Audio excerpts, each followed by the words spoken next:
Guti envoie un message clair à la direction du Real Madrid. Salut à tous. Comme vous le savez, plusieurs joueurs madrilènes ont vu leur état de santé fragilisé par des blessures, et certains seront absents pendant des mois avant de retrouver leur forme optimale.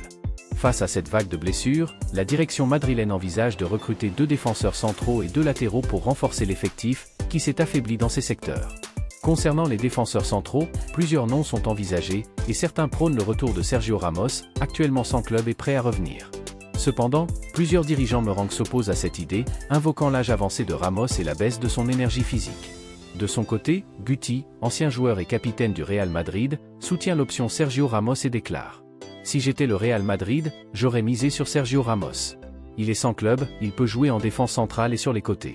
Cela ne coûterait rien, et c'est un joueur qui a été performant l'année dernière, qui est actif et qui peut aider pour ces 6 prochains mois. » Et vous, chers supporters merengues, êtes-vous favorable au retour de Sergio Ramos ou préférez-vous que le club recrute un jeune défenseur prometteur? Donnez votre avis dans les commentaires. Par ailleurs, des discussions au sein du club portent sur le mercato hivernal. Certains plaident pour la promotion des jeunes talents de l'académie, tandis que d'autres réclament l'arrivée de joueurs d'autres clubs.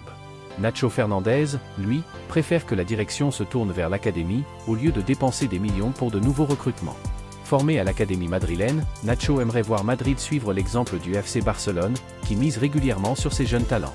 Ne serait-il pas judicieux de faire appel aux jeunes du centre de formation plutôt que de réaliser 4 recrutements lors du mercato? Donnez-nous votre avis en commentaire. De son côté, la FIFA espère bientôt obtenir l'accord de l'International Football Association Board pour intégrer le support vidéo dans le jeu. Cela permettrait aux entraîneurs de contester les décisions arbitrales en cours de match. Enfin, voici la réaction du coach brésilien concernant le ballon d'or remporté par Rodri, devant Vinicius Junior. À mon avis, c'est une injustice. S'il y a eu un joueur décisif, vif et exceptionnel cette année, c'était Vini Junior. Je ne dénigre pas le vainqueur, qui a été excellent, mais Vini méritait un hommage particulier. La plus grande récompense pour lui reste sans doute l'amour et le respect de son peuple.